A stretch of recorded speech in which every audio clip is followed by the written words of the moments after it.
Hemos estado estudiando la semana anterior cómo son estos falsos maestros, estas personas impías que iban a introducirse en la iglesia. Pero en el pasaje de hoy vamos a ver cuál es nuestra responsabilidad como hijos de Dios en la batalla de la fe. Judas capítulo 1 versículo 17 dice: pero vosotros, amados, tened memoria de las palabras que antes fueron dichas por los apóstoles de nuestro Señor Jesucristo. Lo que os decían: en el postrer tiempo habrá burladores que andarán según sus malvados deseos.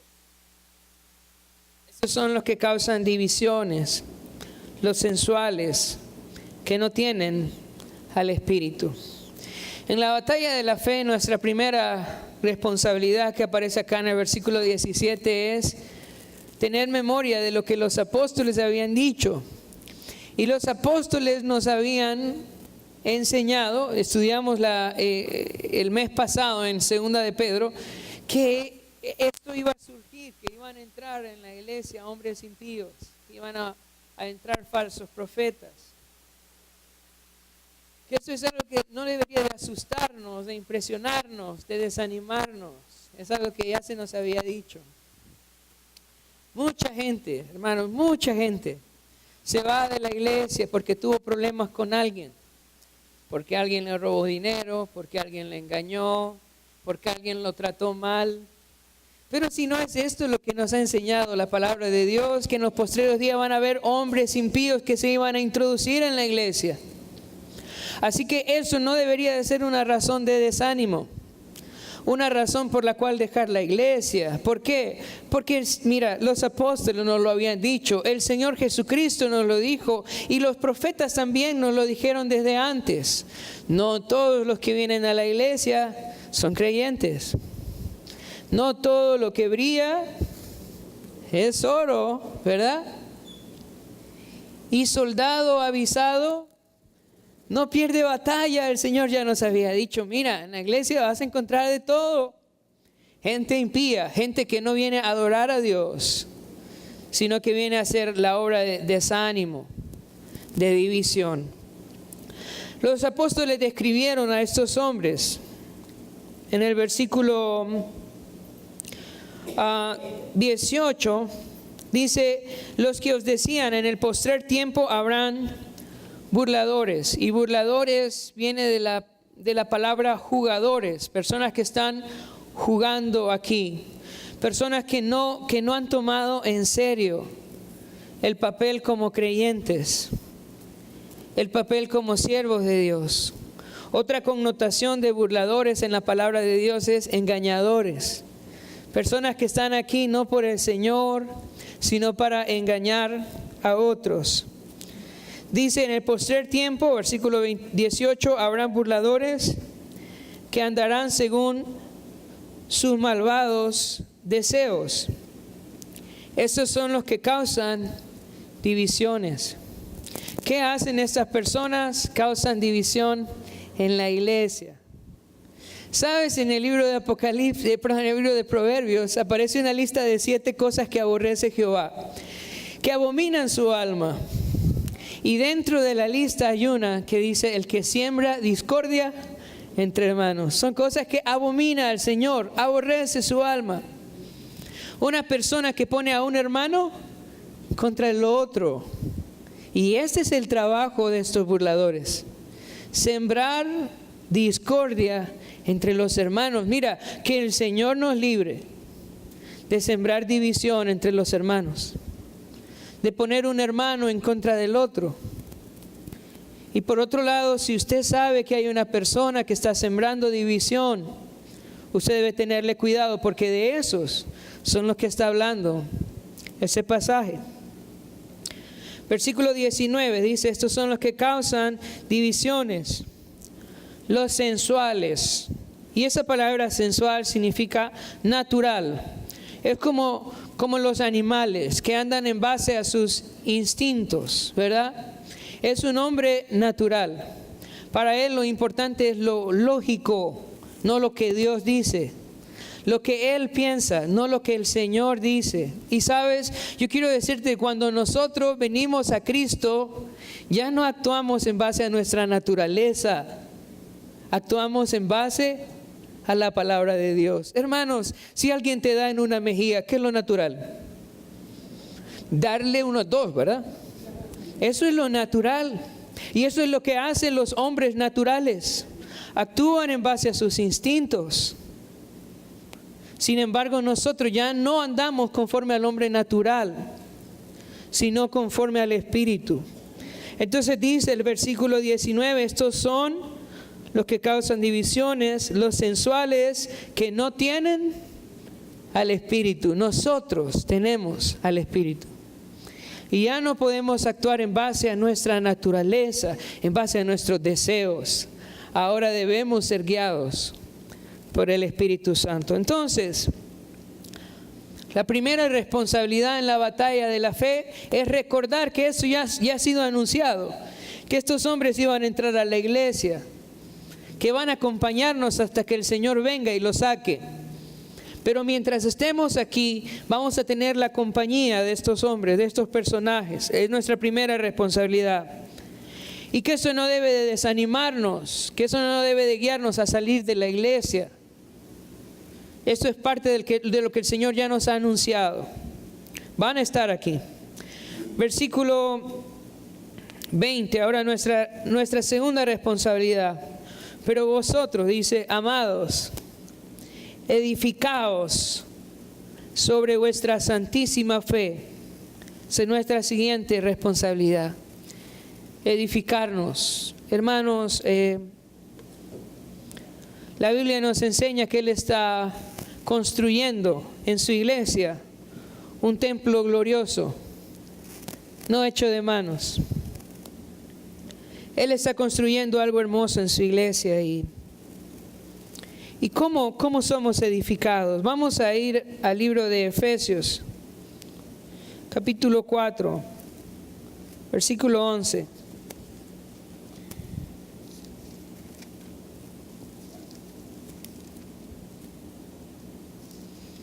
Efesios capítulo 4, versículo 11.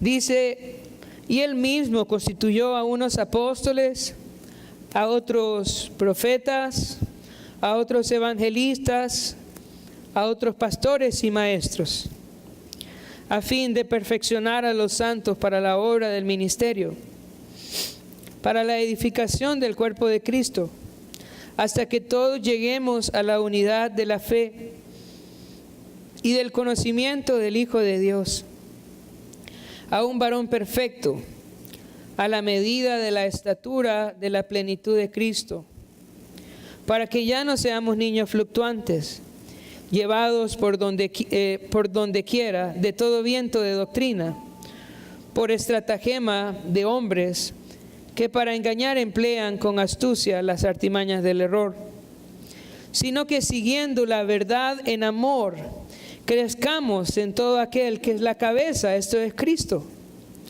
de quien todo el cuerpo bien concertado y unido entre sí por todas las coyunturas que se ayudan mutuamente según la actividad propia de cada miembro, recibe crecimiento para ir edificándose en amor. Nosotros somos edificados por la palabra de Dios, primeramente.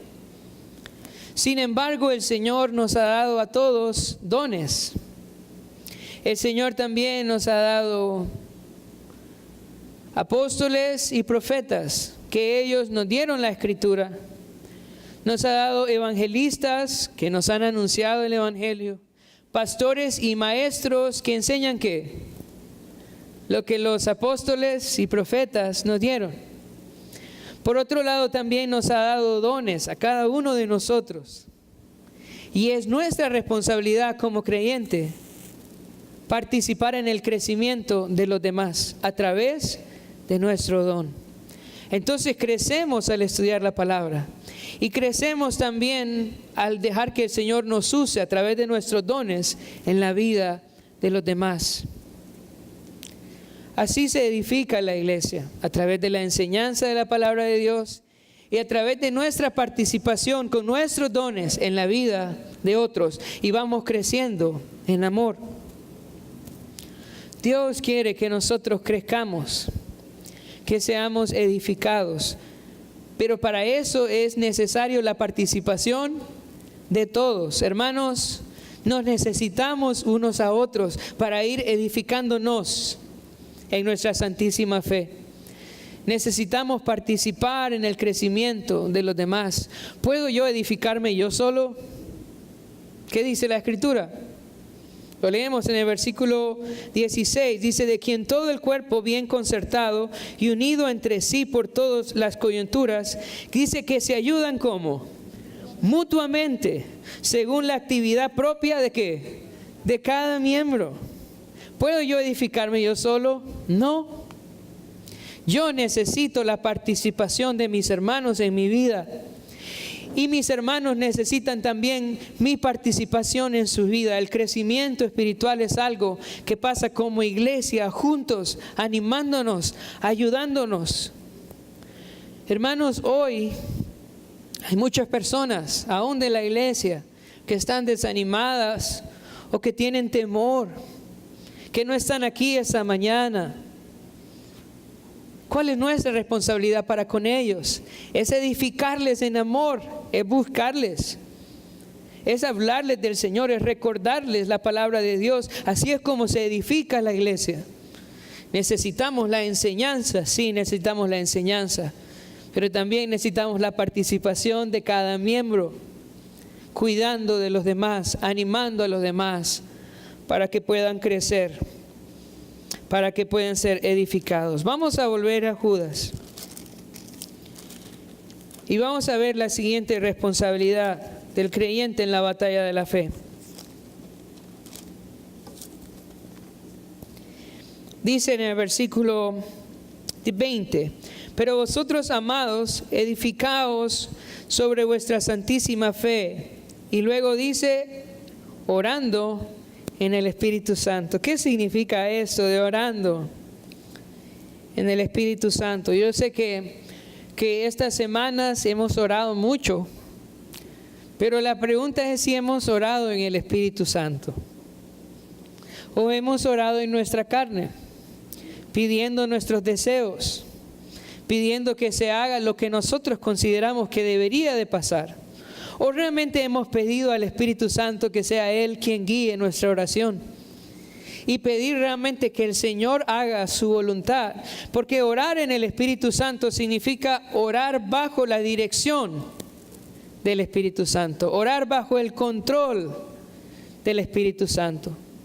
¿Qué queremos para Honduras? ¿Qué queremos para Honduras? Que el Señor haga su voluntad, ¿verdad? Nosotros decimos queremos la paz. O queremos que se haga justicia, o queremos que se haga lo otro. ¿Sabes qué queremos para Honduras? Que Dios haga su voluntad. Porque Él sabe lo que Honduras necesita. Él sabe lo que Honduras merece. Ojalá no nos dé lo que merece. Pero ¿qué debe de pedir un creyente que está siendo guiado por el Espíritu Santo? Que Dios haga su voluntad, que Él cumpla sus propósitos,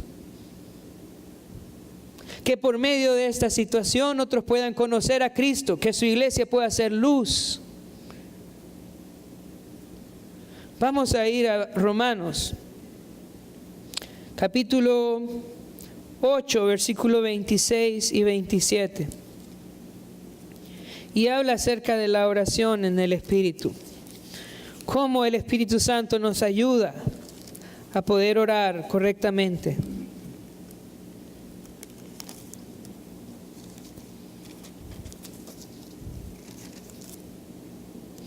Romanos capítulo 8, versículo 26 y 27 dice: y de igual manera el Espíritu nos ayuda en nuestra debilidad. Pues ¿qué hemos de pedir como conviene? No lo sabemos. pero el Espíritu mismo intercede por nosotros con gemidos indecibles. Versículo 27, mas el que escudriña los corazones sabe cuál es la intención del Espíritu. Porque conforme a la voluntad de Dios, ¿qué dice? Intercede por nosotros. ¿Qué pide el Espíritu Santo entonces? ¿Qué dice que pide ahí? Porque conforme a la voluntad de Dios, intercede por nosotros. ¿Qué está pidiendo el Espíritu Santo? Que haga Dios su voluntad. No hay nada mejor para nosotros que el Señor haga su voluntad. Esto es orar en el Espíritu. Dejar que el Espíritu nos controle y nos lleve a someternos a la voluntad de Dios. Vamos a volver a Judas y ver la siguiente responsabilidad.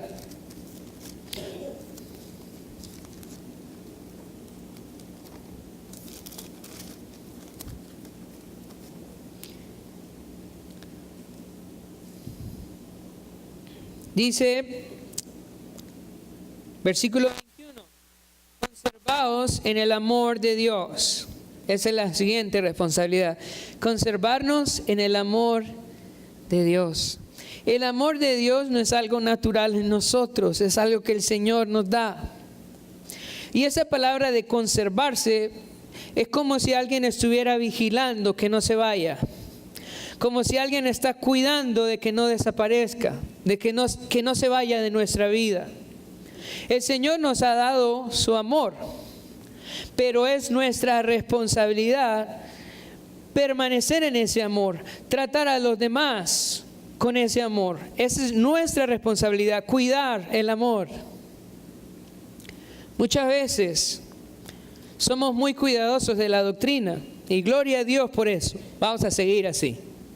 Tenemos que seguir cuidando de la doctrina. Pero algo bien importante, hermanos, al igual de cuidar de la doctrina, es cuidar del amor. Porque fácilmente podemos cuidar de la doctrina, que todo vaya conforme a la palabra de Dios, conforme a lo que ha sido enseñado. Pero fácilmente descuidamos el amor hacia los demás. Y yo quiero decirte que una iglesia que tiene una buena doctrina, pero no cuida del amor, es el fariseo del año 2000. Somos los fariseos modernos. Todos aquellos que tenemos una buena doctrina, pero no tratamos con amor a los demás, somos los fariseos de este tiempo. Así que todos necesitamos cuidar del amor. Normalmente cuando hablamos del amor, estamos tan torcidos, hermanos, tan torcidos, que cuando se toca el tema del amor, pensamos, ¿por qué la gente no me ama? Pero cuando aquí la Biblia se nos llama a cuidar el amor, está hablando de que usted ame, no de si lo aman. Porque el amor de Dios es diferente que el amor humano. Mira, el amor humano parece más como una negociación, como algo de conveniencia. Yo te hablo y tú me hablas y nos amamos. Yo te doy y tú me das y nos amamos. Pero el amor de Dios es algo que fluye del carácter en una dirección. Va de adentro hacia afuera. No tiene nada que ver con lo que yo recibo. No tiene nada que ver con la respuesta. Tiene que ver con un carácter cristiano que refleja el amor de Dios hacia los demás. Así que esta mañana la pregunta no es si te están amando. La pregunta es si usted está teniendo cuidado de amar a los demás. Porque así se gana la batalla de la fe, cuidando del amor. Por último, termina diciendo, en cuanto a nuestra responsabilidad como creyentes, la última aparece acá en el versículo 21, conservados en el amor de Dios, esperando la misericordia de nuestro Señor Jesucristo para vida eterna. La última responsabilidad como creyente para ganar para ganar la batalla de la fe es esperar la venida del Señor, que cada día está más cerca. La misericordia de Dios sobre sus hijos está cada día más cerca. Y como hablaba al principio, no todos estos acontecimientos en el mundo para nosotros solo son indicativos de que el Señor está cerca. En los siguientes versículos nos va a dar los deberes que tenemos como creyentes para aquellos que han sido contaminados por estos falsos maestros, por estas personas impías. Nosotros tenemos una responsabilidad para con ellos. Versículo 22. A algunos que dudan, convencedlos. Esa es nuestra responsabilidad. Versículo 23. A otros salvad, arrebatándolos del fuego. Y de otros tened misericordia, con temor, aborreciendo aún la ropa contaminada por su carne. Entonces hay tres grupos de personas. El primer grupo es los que dudan. Personas que están aquí en la iglesia pero no están seguros. No están seguros si realmente eso es la verdad. No están seguros si realmente están en el camino correcto y tienen un pie aquí y un pie afuera. Nosotros tenemos una responsabilidad para con ellos. A los que dudan, ¿qué dice? Convencerlos. ¿Sabes? La iglesia debería de ser un lugar donde la gente pueda preguntar. Y no solo donde la gente pueda preguntar, sino también donde la gente pueda encontrar respuestas a sus preguntas. Como lo he dicho antes, la gente tiene grandes preguntas, pero la Biblia tiene grandes respuestas también. Y nadie debería de enojarse por las preguntas de la gente aquí, porque nuestro trabajo es convencer a los que dudan, sin enojo, con paciencia, con misericordia, con amor, que la gente pueda preguntar lo que quieran. En el grupo casa, que pregunten. ¿Sabe? Cuando uno se enoja, lo que muestra es que no sabe, ¿verdad? Y si le hacen una pregunta y usted se enoja, ¿qué está mostrando? Que no sabe. Y si no sabe, no se enoje. Busque a otro que le ayude. Y así vamos a crecer. Pero nuestro grupo casa debería ser un lugar donde la gente pueda preguntar lo que quiera. ¿Por qué? Porque el trabajo de la iglesia es convencer a los que dudan. Ese es nuestro trabajo. Ahora el siguiente grupo dice, versículo 22, a otros salvad, arrebatándolos del fuego. Hermanos, yo quiero decirles que hay muchas personas en Tegucigalpa que van camino al infierno, que van a una eternidad lejos del Señor, van a ser castigados por la eternidad en el lago de fuego. ¿Y cuál es el trabajo de la iglesia? Dice acá en el versículo 23, a otros salvad, arrebatándolos del fuego. ¿Cuál es el trabajo de la iglesia? Es rescatar a esa persona que va camino al infierno, llevarles el evangelio, orar por ellos, mostrarles el amor del Señor. Hay personas que se preguntan, ¿por qué la iglesia no anda en la calle con pancartas en este problema? ¿Sabe por qué, hermano? Porque el trabajo de la iglesia es rescatar personas del infierno. Ese es nuestro trabajo como iglesia. Nuestro trabajo no es andar protestando en las calles, pidiendo la justicia de los hombres. Nuestro trabajo como iglesia es rescatar a esa persona que va hacia el infierno, hacia una eternidad sin Cristo. Para eso debemos de salir a las calles.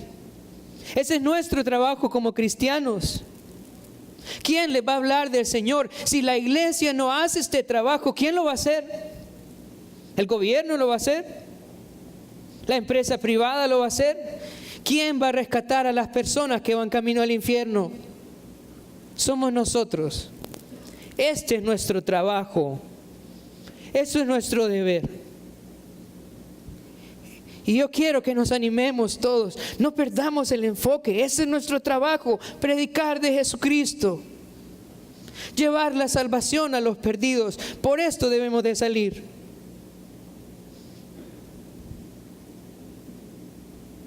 El último grupo. Versículo 23 dice, a otros salvad, arrebatándolos del fuego. Y el último grupo dice, y de otros, tener misericordia con temor, aborreciendo aún la ropa contaminada por su carne. Vamos a tratar de entender este grupo.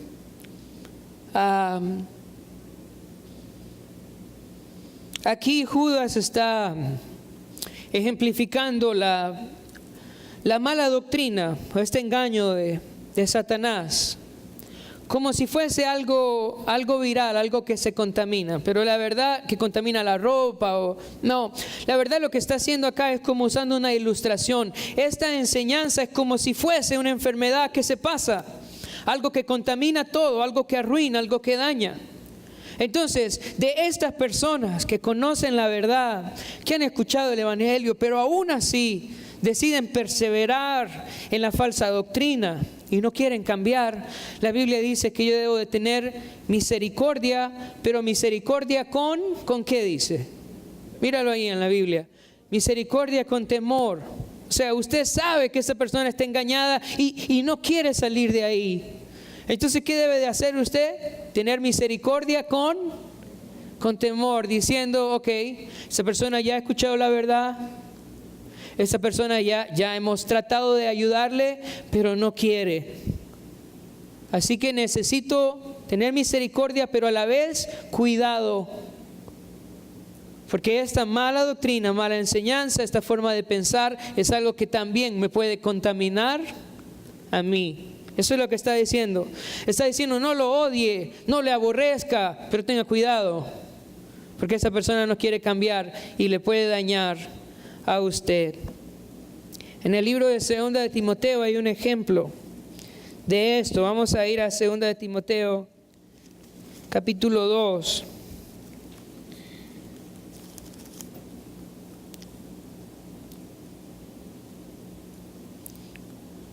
Vamos a leer en el versículo 16.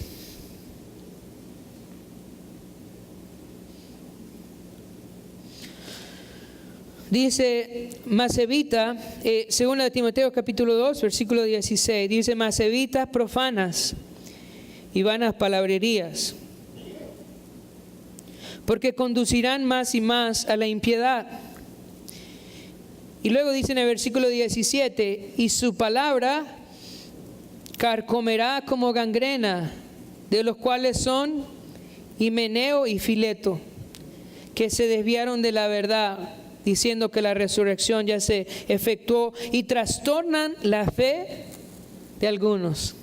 Dice que estas conversaciones de Himeneo y Fileto eran como gangrena, y esa no es una enfermedad muy común ahora, gracias a los antibióticos, pero en aquel tiempo era algo horrible, algo muy común. Una enfermedad que destruía los tejidos de la gente. La gente caía en pedazos. Así de peligroso eran las conversaciones con estas personas. Yo creo que nosotros sabemos que hay personas que nos edifican con sus conversaciones. Personas que nos animan. Personas que nos llevan hacia el Señor y hacia servirle a Él. Pero también hay personas que tienen conversaciones como gangrena, de las cuales nosotros necesitamos cuidarnos, apartarnos. De eso nos está diciendo Judas acá. En los últimos versículos del libro de Judas termina con una alabanza. La buena noticia es que la victoria en la batalla de la fe es segura, no por nosotros, sino por quien está con nosotros. Así que Judas termina en el versículo 24 y 25 dando una alabanza al Señor, un canto de victoria por quien está con nosotros en esa batalla. Versículo 24.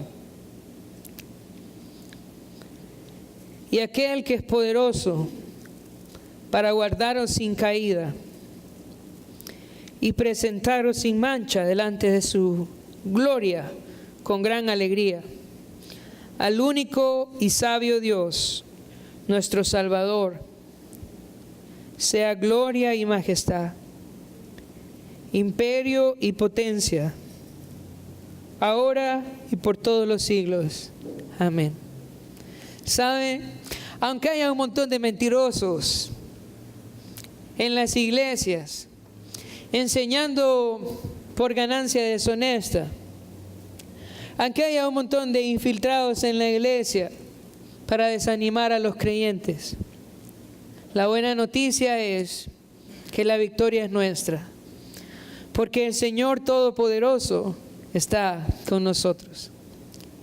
Y la forma en cómo Judas nos hace ver el poder de Dios es bien interesante, porque cuando uno piensa, por ejemplo, en el sol, en las estrellas, uno dice, el Señor es poderoso, porque ¿cómo hizo todo esto tan majestuoso? El Señor es poderoso. Pero mira, cuando el Señor mantiene a alguien sin caída, es porque el Señor es poderosísimo. ¿Sabe por qué? Porque naturalmente nosotros somos personas que pasan cayéndose. Y cuando el Señor mantiene a alguien sin caída, Él está mostrando su gran poder. A medida uno estudia la Escritura, uno se da cuenta de que uno es una persona muy llena de debilidades, muy rebelde. Pero cuando yo leo acá que el Señor me va a presentar sin mancha, ¿sabes qué pienso? Es poderoso. Solo alguien poderoso puede mantenerme a mí sin caída. Solo alguien muy poderoso puede presentarme a mí sin mancha. Solo el poder de Dios. Y si nosotros estamos con el Señor, hermanos, tenemos la victoria asegurada. Así que el poder del Señor nos mantiene sin mancha. El poder del Señor nos va a presentar un día, pero nos mantiene sin caída, nos mantiene sin mancha. El poder del Señor nos va a salvar por medio de Jesús.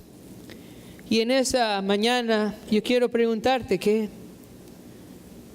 yo no conozco todos cómo están, pero si aún no tienes a Jesús en tu corazón, el Señor te quiere salvar por medio de Jesucristo. Lo que Él quiere de usted es que usted se arrepienta de sus pecados, que ponga su confianza en la obra de Jesús en la cruz. Lo que quiere Jesús es que le siga. Mi mente, cuando pienso en ese momento en el reino de los cielos,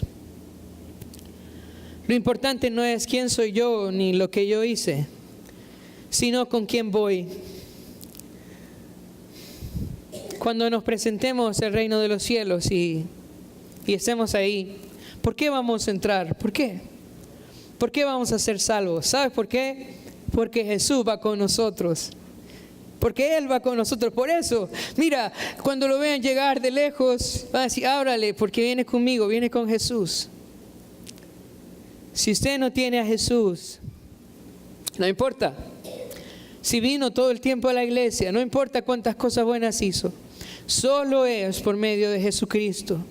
Si usted no tiene una relación personal con Él, yo quiero rogarle esta mañana que pueda rendirse a Él, para que pueda encontrar por medio de Jesús la salvación y la vida eterna.